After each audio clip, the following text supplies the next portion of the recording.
Good morning all of you. આજે આપણે જે પ્રકરણ આપણું તે ન્યુક્લિયસ પરમાણુનો અભ્યાસ કર્યો અને હવે એના રિલેટેડ આપણે કોનો અભ્યાસ કરવાનો છે? ન્યુક્લિયસ. તો ન્યુક્લિયસ શું છે? પરમાણુની વાત કરી છે આપણે, તો એના અનુરૂપ ન્યુક્લિયસને કેવી રીતે વ્યાખ્યાયિત કરી શકાય? તો આ માની લો આપણે કોઈ પણ તત્વની વાત કરવામાં આવે એના શું લઈ લેવામાં આવે? પરમાણુ, હે ને? અને આ પરમાણુનો સૂક્ષ્મ ભાગ કે જ્યાં પરમાણુનું સમગ્ર દળ કેન્દ્રિત થઈ ગયેલું હોય એવું ગણવામાં આવે છે. કેમ આપણે એવું ગણીએ છીએ કે પરમાણુનું સમગ્ર દળ એના ઉપર કેન્દ્રિત થઈ ગયું? કારણ કે પરમાણુનો આ સૂક્ષ્મ ગર્ભ ભાગ, જેને આપણે શુદ્ધ ગુજરાતી પરિભાષાની અંદર નાભી તરીકે ઓળખવામાં આવે. નાભી ધેટ મીન્સ આપણા શરીરની વાત કરવામાં આવે તો આપણો બાળકનો જન્મ થાય છે ત્યારે એ માતાના ગર્ભની ગર્ભનાળ સાથે એ નાભી સાથે જોડાયેલો અને પછી ત્યાંથી અલગ કરવામાં આવે અને આપણને પણ ખબર છે કે આપણું સમગ્ર દળ આપણે જો વાત કરવામાં આવે તો આ નાભી આગળ આપણે ગણી શકીએ. તો પરમાણુનો પણ આ સૂક્ષ્મ ભાગ છે, જે મધ્ય ભાગ છે, જેને તમે ગુજરાતીની અંદર નાભી તરીકે ઓળખો છો અને એને અંગ્રેજીની અંદર શાના તરીકે ઓળખવામાં આવે? ન્યુક્લિયસ. કે એને અનુરૂપ કે પરમાણુનો સૂક્ષ્મ એવો કેન્દ્રીય વિસ્તાર કે જ્યાં પરમાણુનું લગભગ બધું જ દળ અને સમગ્ર ધન વિદ્યુતભાર કેન્દ્રિત થયેલો છે, તેને તમે શાના તરીકે ઓળખો છો? ન્યુક્લિયસ. આ પરમાણુનું સમગ્ર દળની વાત કરવામાં આવે, આ ન્યુટ્રોન અને આ પ્રોટોન અને એની ફરતે કોણ પરિભ્રમણ કરે છે? ઇલેક્ટ્રોન. એટલે આપણે સૌપ્રથમ અહીંયા જે ડેફિનેશન આપવાની છે કોને આપવાની છે? ન્યુક્લિયસ. ચાલો, તો વોટ ઇઝ ન્યુક્લિયસ? તો ન્યુક્લિયસની વાત કરવામાં આવે તો એની અંદર સિમ્પલ ડેફિનેશન તમારે આપી દેવાનું છે કે પરમાણુનો સૂક્ષ્મ એવો કેન્દ્રીય ભાગ. પરમાણુનો આ સૂક્ષ્મ એવો કયો ભાગ? કેન્દ્રીય ભાગ અથવા તો કેન્દ્રીય વિસ્તાર, કેન્દ્રીય ભાગ કે જ્યાં આપણે જે વાત કરીએ છીએ આખો પરમાણુ જે લઈએ છીએ એ પરમાણુનું લગભગ જ્યાં પરમાણુનું લગભગ બધું જ દળ અને સમગ્ર ધન વિદ્યુતભાર શું કરેલો છે? કેન્દ્રિત થયેલો છે. પરમાણુનું લગભગ બધું જ દળ અને સમગ્ર આ ધન વિદ્યુતભાર જે આપણે શું કરવામાં આવે છે? કેન્દ્રિત થયેલો છે. કેન્દ્રિત થયેલો છે, જેને આપણે શાના તરીકે ઓળખીએ છીએ? જેને ન્યુક્લિયસ કહે છે. કે આ નાનો સૂક્ષ્મ એવો કેન્દ્રીય ભાગ છે કે જ્યાં આપણે આખો જે પરમાણુ લેવામાં આવે છે સમગ્ર પરમાણુનું દળ અને સમગ્ર ધન વિદ્યુતભાર એ આ સૂક્ષ્મ એવા ભાગની અંદર, જેને આપણે નરી આંખે જોઈ શકતા નથી, અને એનું દળ માપવું હોય તો માસ સ્પેક્ટ્રોગ્રાફ જેની મદદથી આપણે માપીએ છીએ અને એનું દળ માપવા માટેનો જે એકમ છે આ સૂક્ષ્મ દળ, જેને આપણે કિલોગ્રામમાં બદલીને ફેરવી શકીએ છીએ, પણ એને માપવા માટે આપણે એટોમિક માસ યુનિટ એકમનો ઉપયોગ કરવામાં આવે છે. અને 1 એટોમિક માસ યુનિટ એટલે 11મા ધોરણમાં પણ ભણ્યા છે કે અણઉત્તેજિત કાર્બન પરમાણુના પરમાણુ ભારના 12મા ભાગને આપણે શાના તરીકે ઓળખીએ છીએ? 1 એટોમિક માસ યુનિટ તરીકે. એટલે સૌપ્રથમ આપણે અહીંયા ન્યુક્લિયસની વાત કરી દીધી છે કે ન્યુક્લિયસ એટલે કે પરમાણુનો સૂક્ષ્મ એવો કેન્દ્રીય ભાગ. કેન્દ્ર આપણને કહેવાય, કેન્દ્ર કહેવાય પરમાણુનું. એ કેન્દ્રીય ભાગ કે જ્યાં પરમાણુનું લગભગ સમગ્ર દળ અને સમગ્ર ધન વિદ્યુતભાર કેન્દ્રિત થયેલો છે એને આપણે આપેલા પરમાણુનું શાના તરીકે ઓળખવામાં આવે? ન્યુક્લિયસ. બધાને સમજ પડે છે ન્યુક્લિયસની વ્યાખ્યાની અંદર? ચાલો હવે ન્યુક્લિયસની ત્રિજ્યાની વાત કરીએ છીએ. અહીં લખી જાઉં છું કે આ જે ન્યુક્લિયસ છે એ ન્યુક્લિયસની ત્રિજ્યા 10 ની માઈનસ કેટલી? -14 ઘાત અને એને અનુરૂપ પરમાણુની ત્રિજ્યા તો આ પરમાણુની ત્રિજ્યાની વાત કરવામાં આવે તો 10 ની -10 ઘાત. ઓબ્વિયસલી આપણને ખબર છે કે પરમાણુ એટલે બહારનો આખો એ મોટો વિસ્તાર છે અને ન્યુક્લિયસની ત્રિજ્યા એ પરમાણુની અંદર આવેલા નાનો શું છે? સૂક્ષ્મ ભાગ છે. બરાબર છે? એટલે અહીંયા વાત કરવામાં આવે તો અહીંયા એની કમ્પેરિઝન કરો. અહીંયા કોની ત્રિજ્યા વધારે છે? ન્યુક્લિયસની વધારે છે કે પરમાણુની? બરાબર. ચાલો તો ન્યુક્લિયસની ત્રિજ્યા ઓછી છે અને પરમાણુની ત્રિજ્યા કેવી છે? વધારે છે. એટલે અહીંયા લખવું હોય કે પરમાણુની ત્રિજ્યા, બીજો મુદ્દો કે અહીંયા આપણે બતાવવું હોય તો આ પરમાણુની ત્રિજ્યા કોની? આ ન્યુક્લિયસની ત્રિજ્યા કરતા કેટલી? 10 ની 4 ઘાત ગણી શું છે? વધુ હોય છે. એટલે ન્યુક્લિયસની વાત કરવામાં આવે એના કરતા પરમાણુની વાત કરવામાં આવે વધારે છે. અને પરમાણુનું કદ, હવે કદ કેવી રીતના શોધવાનું? તો કદ v બરાબર શું આવે દીકરાઓ? 4/3 pi r3. હવે ત્રિજ્યાની વાત કરવામાં આવે બરાબર છે તો એ ન્યુક્લિયસનું કદ આપણે જે વાત કરીએ છીએ હવે તમને કીધું છે તે પ્રમાણે કે પરમાણુની ત્રિજ્યા ન્યુક્લિયસની ત્રિજ્યા કરતા કેટલા ગણી વધુ છે? 10 ની 4 ઘાત ગણી. અથવા ન્યુક્લિયસની ત્રિજ્યા પરમાણુની ત્રિજ્યા કરતા કેટલા ગણી ઓછી છે? 10 ની 4.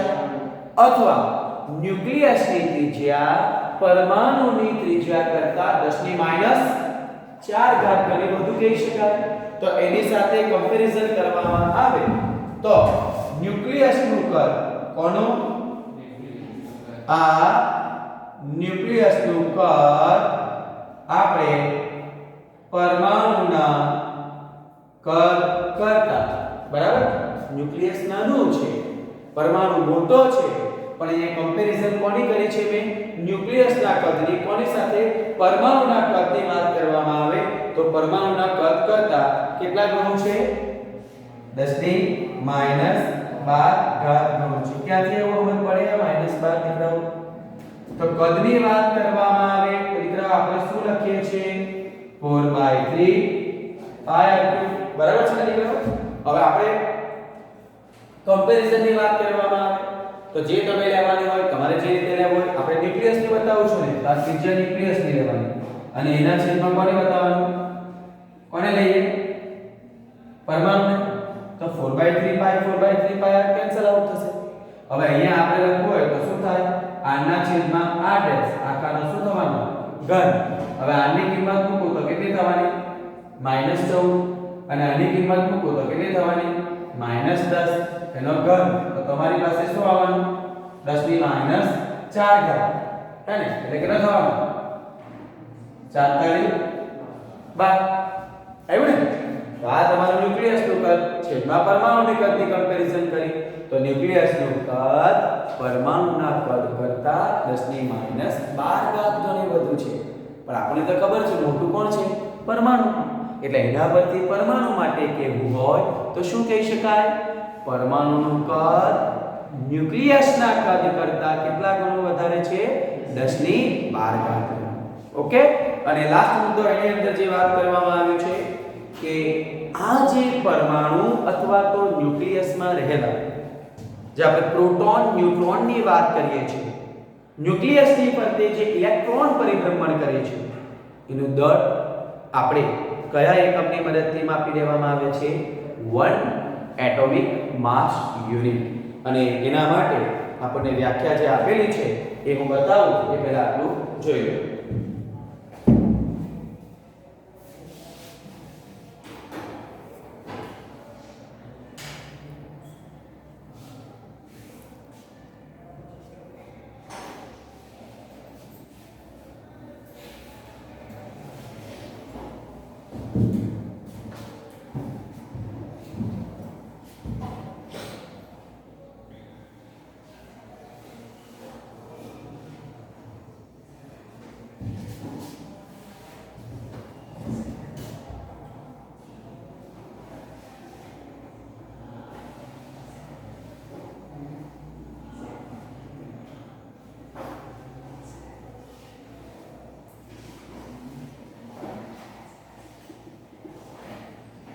વન એટોમિક માસ યુનિટ એનો સિમ્બોલ શું વાપરવામાં આવે U તો અહીંયા એની ડેફિનેશન તમારે લખવી હોય તો કાર્બન 6 12 બરાબર આ પરમાણુ દળના કયા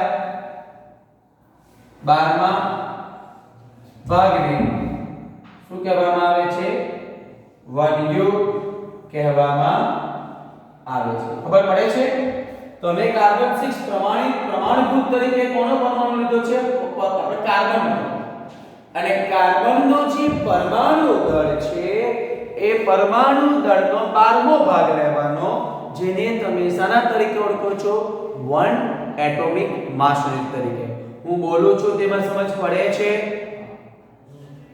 બરાબર છે ચાલો તમારે પહેલા તો કાર્બન પરમાણુનું દળ જોઈશે અને એને કોના વડે ભાગવું પડશે 12 વડે એટલે અહીંયા તમારે 1 એટોમિક માસ યુનિટ જોઈતું હોય તો અહીંયા લખવું પડશે 1U કાર્બન 6 12 બરાબર એનું શું જોઈએ છે પરમાણુનું દળ ભાગ્યા દીકરાઓ આપણે શું કરવું પડે 12 તો કાર્બન 6 12 એનું જે પરમાણુનું દળ છે એ આપણને આપવામાં આવ્યું છે 1.992647 અને 10 ની ઘાત જે આપણને આપવામાં આવી છે -26 kg અને એને દીકરા આપણે કેટલા વડે ભાગી નાખવામાં આવે 12 વડે તો આપણને જે જવાબ અહીંયા મળે છે એ 1U is equal to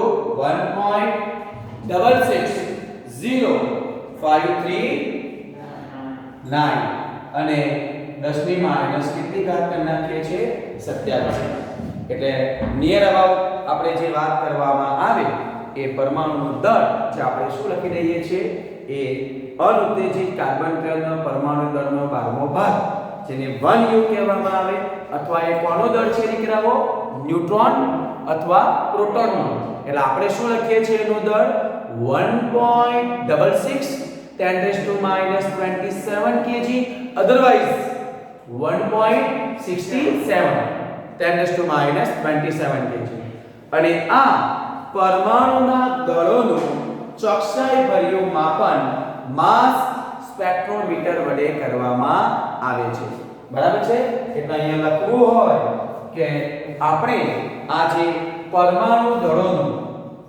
આ પરમાણુ દળોનું આ ચોકસાઈ ભર્યું માપન માસ સ્પેક્ટ્રોમીટર વડે કરવામાં આવે છે તો દીકરાઓ આ જે મેં વાત તમને કરી છે એ પરમાણુના સૂક્ષ્મ કેન્દ્રીય એવો ભાગ કે જ્યાં પરમાણુનું સમગ્ર દળ કેન્દ્રિત થયેલું છે સમગ્ર ધન વિદ્યુત ભાર સમગ્ર પ્રોટોન જ્યાં કેન્દ્રિત થયેલો છે જેને આપણે ન્યુક્લિયસ તરીકે ઓળખવામાં આવે છે જેની ત્રિજ્યા 10 ની માઈનસ આપણે 14 ઘાત મીટર છે અને એને અનુરૂપ પરમાણુની ત્રિજ્યા 10 ની માઈનસ 10 ઘાત અને એની ત્રિજ્યા સાથે કમ્પેરિઝન કરવામાં આવી તો આપણને ન્યુક્લિયસની જે ત્રિજ્યા છે એ પરમાણુની ત્રિજ્યા કરતા 10 ની માઈનસ 4 ઘાત ગણી વધારે મળે બરાબર અને કદ 10 ની માઈનસ 12 ઘાત ગણો કમ્પેરિઝન કરીએ આપણને ખ્યાલ છે ન્યુક્લિયસ નાનું છે પરમાણુ મોટું છે એટલે આપણે માઈનસ ઘાત વડે એને કમ્પેરિઝન કરીએ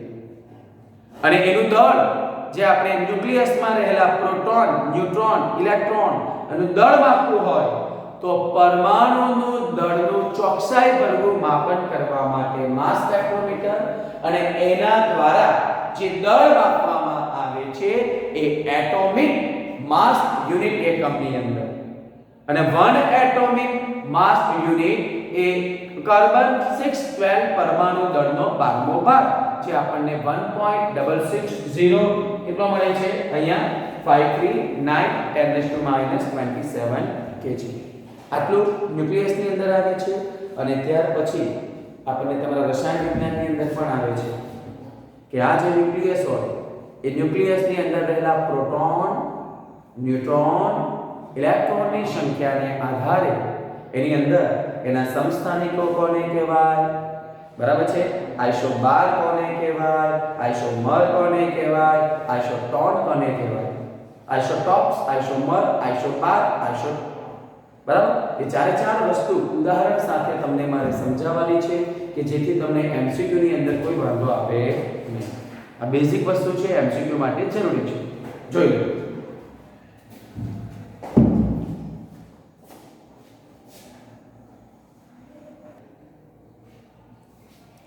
ચાલો હવે આપણે જે વાત કરવાના છે એની અંદર પહેલી વાત કરવાના છે સાની સમસ્થાનિકો, જેને અંગ્રેજીમાં કહેવામાં આવે છે આઇસોટોપ્સ. સમસ્થાનિકો શું છે? આઇસોટોપ્સ જેને કહેવામાં આવે એ શું છે એની પ્રોપરલી સમજૂતી હું તમને આપું છું.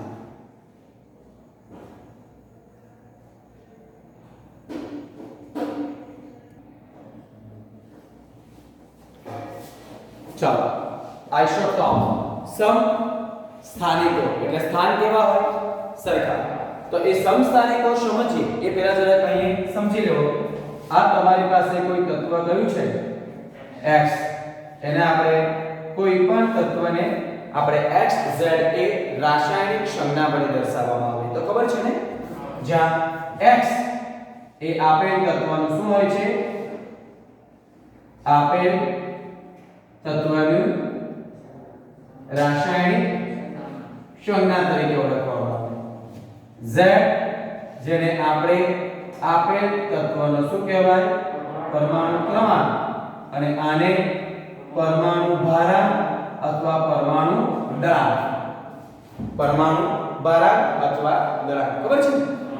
z આ ત્રણ વસ્તુઓ સિવાય z શું દર્શાવે છે?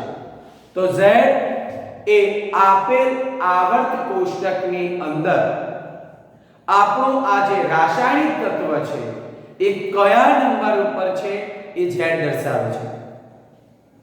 z શું બતાવે છે? આવર્ત કોષ્ટકની અંદર આપેલ તત્વનું સ્થાન દર્શાવે છે. બીજું, z એ પ્રોટોન અને ઇલેક્ટ્રોનની સંખ્યા દર્શાવે છે.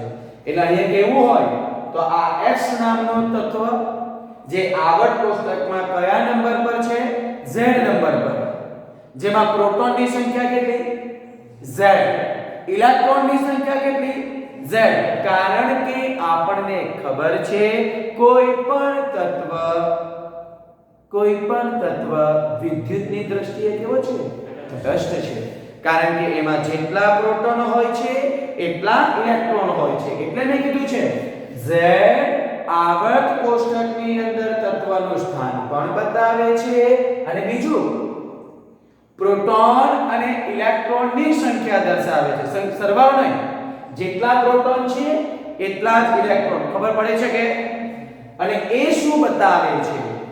તો એ પરમાણુ દળ ઉપરાંત આપણને પ્રોટોન અને ન્યુટ્રોનની સંખ્યાનો શું બતાવે છે દીકરાઓ? સરવાળો બતાવે છે. કોણ? a. એટલે a બરાબર આપણે લખવું હોય તો શું થાય? n + z. n ન્યુટ્રોનની સંખ્યા પ્લસ z પ્રોટોનની સંખ્યા. અને તમને ન્યુટ્રોનની સંખ્યા જોઈતી હોય તો a માંથી z ને શું કરી નાખવાનું? બાદ કરી નાખવાનું. એટલે આ કોની મળી જાય છે? ન્યુટ્રોનની સંખ્યા, જેને ન્યુટ્રોન અંક તરીકે ઓળખવામાં આવે છે. ખ્યાલ આવે છે? ચાલો, તો એના પરથી સૌપ્રથમ આપણે કોને વ્યાખ્યાયિત કરીએ છીએ? સમસ્થાનિકોને. તો કેવી રીતે? તો જે તત્વના સમજ પડે છે કે જે તત્વના ન્યુક્લિયસો માટે, બરાબર, આપણે ન્યુક્લિયસ કહે છે અલગ અલગ, તો જે તત્વના ન્યુક્લિયસો માટે પરમાણુ ક્રમાંક Z સમાન હોય પરંતુ પરમાણુ ભારાંક અથવા તો પરમાણુ દળાંક એ અસમાન હોય તો એને આપેલ તત્વના શાના તરીકે ઓળખવામાં આવે? સમસ્થાનિકો તરીકે. ચાલો તો સમસ્થાનિકની વ્યાખ્યા શું લખીએ કે જે તત્વોના કોના માટે? આ ન્યુક્લિયસો માટે આ પરમાણુ ક્રમાંક Z કેવા હોય? આ સમાન હોય પરંતુ પરમાણુ ભાર એ કેવો હોય? અસમાન હોય તો તેને આપેલ તત્વોના શું કહેવામાં આવે છે? સમસ્થાનિકો કહે છે. એના ઉદાહરણ આપી દઉં છું. તો પહેલા હાઇડ્રોજનનું જ આપીએ છીએ, પ્રોટિયમ, ડ્યુટેરિયમ અને ટ્રિટિયમ. તો જુઓ આપણે જે કન્ડિશન ને લખી છે એ અહીંયા ફૂલફિલ થાય છે કે આપણે આ ન્યુક્લિયસ લીધો કોનો? હાઇડ્રોજન. એમાં બધાના પરમાણુ ક્રમાંક કેવા છે? સરખા, પરંતુ પરમાણુ ભારાંક કેવા છે? જુદા જુદા. પણ આગળ કોષ્ટકમાં તત્વ તો એક જ છે ને, પણ એના જુદા જુદા જે સમસ્થાનિકોની વાત કરવામાં આવે 1h1 1h2 અને 1h3, એટલે આ જે ન્યુક્લિયસોની આપણે વાત કરીએ છીએ એને એકબીજાના શાના તરીકે ઓળખવામાં આવે? સમસ્થાનિકો તરીકે. બીજી આપણે જે વાત કરીએ છીએ કાર્બન 6 12, કાર્બન 6 14, કાર્બન 6 16, 12 14 અને બીજું શું આવે છે? 16. બીજું તમારે લખવું હોય તો તમારી પાસે હિલિયમનું પણ છે 2He3 2He4, અને બીજું યુરેનિયમનું લખવું હોય તો યુરેનિયમ 92 235, યુરેનિયમ 92 238. ખબર પડે છે દીકરાઓ? આ આપેલ તત્વના ન્યુક્લિયસો માટે એકબીજાના શાના તરીકે ઓળખવામાં આવે? સમસ્થાનિકો તરીકે. ખ્યાલ આવશે? બરાબર, સમસ્થાનિકો કમ્પ્લીટ. ચાલો બીજું એને આઇસોટોપ્સ તરીકે ઓળખવામાં આવે. સમદળીય લઈએ છે. શું લઈએ છે? અહીંયા લઈએ છે આ સમદળીય, જેને કહેવામાં આવે છે આઇસોબાર. શું છે? સમદળીય. એટલે દળ કેવું હોવું જોઈએ? સરખું. અને દળ સરખું એટલે એ કેવો હશે? સરખો. પરંતુ Z કેવો હશે? બસ આપણે જે વ્યાખ્યા લખી છે એ જ કે જે તત્વોના ન્યુક્લિયસો માટે પરમાણુ ભારાંક એ સમાન હોય પરંતુ પરમાણુ ક્રમાંક Z અસમાન હોય તો તેને એકબીજાના શાના તરીકે ઓળખવામાં આવે? આઇસોબાર અથવા સમદળીય. ખબર પડશે? વ્યાખ્યા બી સિમિલર લખીએ એટલે ખબર પડે શું બદલાય છે તે તમને ખ્યાલ આવી જાય. તો બેથી લખીએ છીએ કે જે તત્વના કોના માટે? આ ન્યુક્લિયસો માટે આ પરમાણુ ભારાંક એ કેવા હોય? સમાન હોય. બરાબર, પરંતુ શું પરમાણુ ક્રમાંક Z આપણે અસમાન હોય તો તેને આપેલ તત્વોના શું કહેવામાં આવે છે? આપેલ તત્વોના આઇસોબાર અથવા શું કહેવામાં આવે છે? એને સમદળીય કહે છે. અને એવા તત્વોની વાત કરવી હોય તો તમારી પાસે અહીંયા તમે જોઈ શકો જુઓ આ પરમાણુ ભાર એનો કેટલો છે 3 અહીંયા જુઓ 3 એટલે અને પરમાણુ ક્રમાંક બંનેના કેવા છે જુદા જુદા એક જોડ કઈ લઈએ એક લઈએ છે આ તૃતીયમ અને એની સાથે શું લઈ લઈએ છે હિલિયમ આવી ગઈ એક જોડ કે જેની અંદર પરમાણુ ક્રમાંક જુદા જુદા છે પરંતુ પરમાણુ દળ બંનેના કેવા છે દીકરાઓ સરખા છે બીજું મેં આપેલું છે કાર્બન 614 અને નાઇટ્રોજન 714 તો અહીંયા લખીએ કાર્બન 614 અને નાઇટ્રોજન 714 ઓકે બીજી લખવી હોય તો લેડ 82 કેટલો છે 214 અને એની સાથે શું છે બિસ્મથ કેટલો 83 તો વિદ્યાર્થી મિત્રો આ જે આપણે લખ્યું છે એને આપેલ તત્વના શાના તરીકે ઓળખવામાં આવે આઇસોબાર અથવા તો સમદળીય તરીકે ઓળખવામાં આવે એટલે એ વસ્તુની વાત અહીંયા કરી છે ચાલો અને હવે વાત કરીએ છીએ કોની આઇસોટોન એટલે આઇસોટોન ટોન એટલે ન્યુટ્રોન શું યાદ રાખવાનું ન્યુટ્રોન આ ખબર પડશે ને ચાલો હવે આપણે લઈ લઈએ છીએ કોને આ આઇસોટોન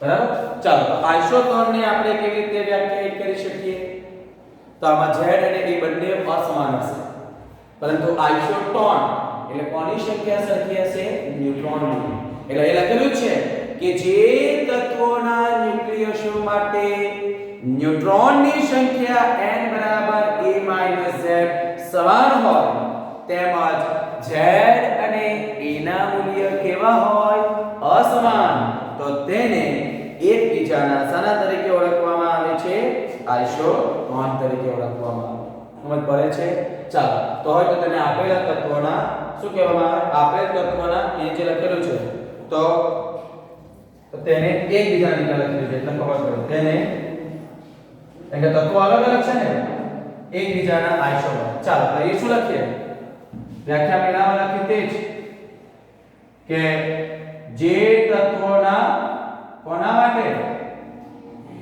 ન્યુક્લિયસો માટે કોની સંખ્યા આ ન્યુટ્રોનની સંખ્યા n બરાબર a z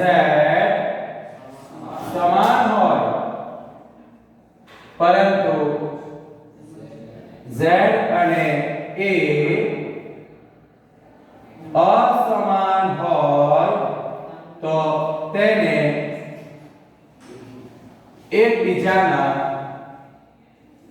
શાના તરીકે ઓળખવામાં આવે આઇસોટોન કહે છે એટલે આપણે એવા બે તત્વોની પસંદગી કરવાની છે કે જેનો Z પણ અલગ એનો E પણ અલગ તત્વ તો અલગ જ પરંતુ એ બેના ન્યુટ્રોનની સંખ્યાની વાત કરવામાં આવે તો એ તમને કેવી મળવી જોઈએ સરખી તો અહીંયા આપણે એક ઉદાહરણ લઈએ છીએ અહીંયા એક આપ્યું છે Hg પારો અને એના માટે જે પરમાણુ ક્રમાંક આપ્યો છે કેટલો 80 અને પરમાણુ ભારાંક કેટલો છે 98 તો આપણે અહીંયા 198 માંથી કેટલા બાદ કરી નાખીએ 80 બરાબર તો આપણને જે વાત કરવામાં આવે કેટલો જવાબ આવે 118 બરાબર અને એને અનુરૂપ આપણે અહીંયા ઔરમ એટલે શું EU એટલે ઔરમ થાય ને અને ઔરમ એટલે સોનું ની ખબર EU AG એટલે આ છે ને ચાંદી તો EU એટલે ઔરમ એટલે સોનું થાય ને અને EU માટે જે આપણને આપેલું છે 79 અને અહીંયા 197 જો અહીંયા એક ઘટો તો અહીંયા પણ એક ઘટો એટલે આ બંનેનો ન્યુટ્રોનની સંખ્યા 118 કેવી છે સરખી એટલે આ એક આપેલા તત્વને શું કહેવામાં આવે છે આઇસોટોન બીજું પણ આપેલું છે લિથિયમ 3a કયું છે લિથિયમ 3a એટલે ન્યુટ્રોનની સંખ્યા કેટલી થવી જોઈએ 5 તો એની સાથે શું આપવામાં આવ્યું છે બોરોન 5 થઈ ગયું અને ત્રીજી જોડ જે આપેલી છે ક્રિપ્ટોન કોની આપેલી છે ક્રિપ્ટોન 36 86 છે ને 36 અને 86 અને એની સાથે રુબેડિયમ બરાબર તેની સાથે શું લેવાનું રુબેડિયમ 37 87 છે કમ્પ્લીટ દીકરાઓ એટલે આ શું કહેવામાં આવે છે કે જે તત્વોના ન્યુક્લિયસો માટે ન્યુટ્રોનની સંખ્યા n a z સમાન હોય પરંતુ a અને z બંને અસમાન હોય તો એને આપેલ તત્વના એકબીજાના શાના તરીકે ઓળખવામાં આવે છે આઇસોટોન તરીકે અને છેલ્લું આપણે જે લેવાનું છે જેને કહેવામાં આવે છે આઇસોમર યાદ રહી જાય તેવું છે ને જો આ સમસ્થાનિકો એટલે આઇસો આપણે શું કહેવામાં આવે એને આઇસોટોપ્સ એટલે a સમાન z સમાન પછી આપણે સમ કરીએ અથવા તો આઇસોબાર તો a સમાન હોય અને આઇસોટોન એટલે n સમાન હોય અને આઇસોમર એટલે આપેલ તત્વના કેટલાક ન્યુક્લિયસો માટે જરા જોઈ લેજો બધા માટે નહીં મળે તો આ કહી શકાય આપેલ તત્વોના અહીંયા આ કેટલાક કોના માટે આ ન્યુક્લિયસો માટેની વાત કરવામાં આવે તો એ ન્યુક્લિયસો માટે Z અને A બંને શું હોય સમાન હોય હવે Z અને A સમાન હોય તો તત્વ તો કયું હોય એક જ હોય એટલે કે બીજા તત્વના Z અને A સમાન થઈ નહીં શકે એટલે એક જ તત્વની વાત કરી બરાબર અને તેમને એકબીજાને વાત કરવામાં આવે પરંતુ રેડિયોએક્ટિવ ગુણધર્મ કેવા હોય જુદા જુદા પરંતુ તેમના આ રેડિયોએક્ટિવ ગુણધર્મ કેવા હોય આ જુદા જુદા હોય તો તેમને એકબીજાના શાના તરીકે ઓળખવામાં આવે છે આઇસોમર કહે છે અને આઇસોમરની એક જોડી તમને આપેલી છે બ્રોમિન 35 કેટલી છે બ્રોમિન 3580 બરાબર એ આઇસોમરની એક જોડ ધરાવે છે એ આ આઇસોમરની એક જોડ તમને મળે કે અને અલગ અલગ પરિસ્થિતિના અનુરૂપ અને બધા તાપમાનને અનુરૂપ ધેટ મીન્સ કે એના રેડિયોએક્ટિવ ગુણધર્મ કેવા મળે જુદા જુદા એટલે રેડિયોએક્ટિવ ગુણધર્મ જુદા જુદા મળતા હોય તો એના એકબીજાના આઇસોમર કહેવામાં આવે આ બુકમાં નથી આપેલું એટલે આપણને જે આપવામાં આવ્યું છે શું આપેલું છે સમસ્થાનિકો એટલે કે એને આઇસોટોપ્સ આઇસોબાર આઇસોટોન અને આઇસોમર જેને અલગ અલગ ડેફિનેશન સાથે અલગ અલગ ઉદાહરણ સાથે તમને સંપૂર્ણ વિગત અહીંયા તમને મેં આપી દીધી છે તો શાંતિથી આટલું જોઈ લો